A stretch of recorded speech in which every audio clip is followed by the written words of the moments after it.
corrections in the sense that Nigerians will definitely react. Some of us on social media, we have seen some of the responses on social media. We have seen those who are for the removal of the subsidy. We've seen those who are against. We've been threatened with strike action by Labour. Luckily, it has been called off. If that strike action had taken place, definitely all of us here would have been bracing up on how to surmount it. Prior to this period, I've held a personal meeting with the director of SSCI, preparatory to whatever would have happened. And this meeting was called to coincide with that strike action so that we can take preemptive measures on how to respond to that.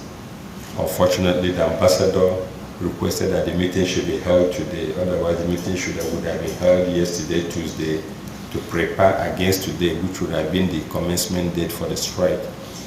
But we thank the federal government for taking proactive measures that prevented the strike from taking place. However, that does not mean that the robbers that will come out of the fuel subsidy removal will still not be there. We also envisage that because our proximate neighbors, Benin Republic, depend on us for most of their economic activities, just as we also depend on them for most of their economic activities. It is expected that if, as a result of the fuel subsidy removal, there are economic changes in prices of commodities, either way, it will also affect them. We also expect that the cost of transport may increase as a result of the fuel subsidy removal. And considering the fact that relationship between us and our proximate neighbor is mostly based on movement of goods and persons, which is achieved by the use of transport. So we expect that cost of transportation across the border will also increase, and it may also generate some reactions. How our officers and men respond to the people who are crossing the border will determine largely on how much peace we are going to keep across the corridor. It is expected that people will be hostile, people will react negatively to developments. Somebody that used to pay XYZ as transport, coming around and paying ABC now as transport as a result of the fuel subsidy removal will definitely react. It is left for us to educate our subordinates that we deploy along the corridor on how to conduct themselves and respond to this emerging challenge. We also expect that traders coming from proximate countries and across, Togo, Ghana, Ivory Coast, Senegal, Benin Republic, will also react. Some may have made some economic decisions based on old cost of living in Nigeria. Now they are going to embrace perhaps some expected inflation that will come with this sudden announcement. It is expected that they will also react. For the ambassador, sir, there may be some elements of hostility against Nigerians over there for those who will misinterpret government intention. We also expect that the Nigerian mission in Benin Republic and elsewhere within the ECOWAS region will rise up to the occasion to ameliorate such should it occur. On our own part here, we will continue to do our best to add value to government decision. We will continue to conduct ourselves in a manner that will protect Nigerians and of course also protect our neighbors, because we consider them worthy partners in our resolve to embrace and enforce the ECOWAS protocol. Yes, the essence of the meeting is to strategize on how to manage the border effectively and how to provide succor to the traders and the border community who we are serving here, and also how to provide security to Nigeria in this part of the country.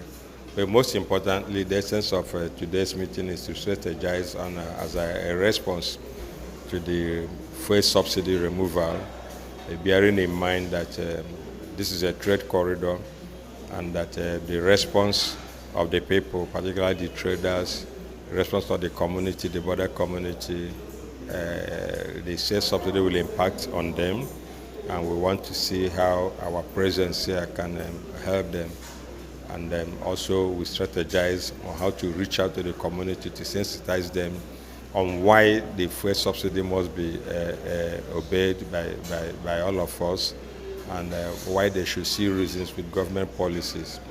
But more to that, we had anticipated that the threat of labor to go on strike would have taken place, so we gathered as a proactive measure to see how we can also help respond to such development. But luckily, it was called off by labor, courtesy of the intervention of government, and we are really grateful to the government, particularly Mr. President, for quickly intervening and seeing that the threat of labor was not carried out.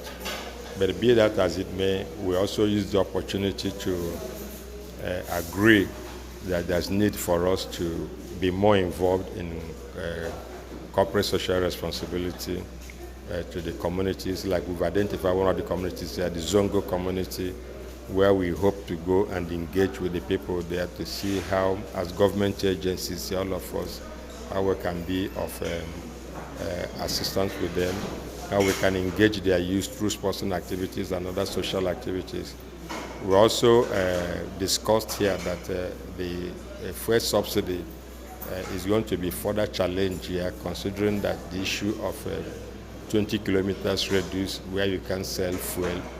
Now, if somebody has to travel from here to Badagry to buy 10 liters of fuel at the present cost of 550 naira a liter, by the time he travels back to this place, the fuel must have been exhausted. We also took notice of the fact that the federal government is doing everything possible to repair the road here. Yes, we are really grateful. The speed at which they are repairing the road is a very fast one. Even during rainy season, when most people don't repair roads, the road is still being repaired. However, we also recognize that the impact of the failed portions of the road is affecting trade, affecting commuters, and we also discussed how we can leverage on the advantage of the road being repaired to also talk to the communities to be patient with us. But most importantly, we agreed to reduce the number of checkpoints along this corridor. The customs have set the example rolling. They have collapsed most of their checkpoints on this corridor. The other agencies have also agreed to collapse. One of the agencies, the Nigerian police, said they will get back to their leadership. But the most important is that everybody was sincere in their communication and admitted that something needs to be done. And one good thing about the meeting is that the Ambassador Oluko, His Excellency Ambassador Oluko, the Nigerian ambassador to Benin Republic, joined us in the meeting through a representative, Ambassador Tigi. He was here with us. He communicated with us. He shared opinions with us.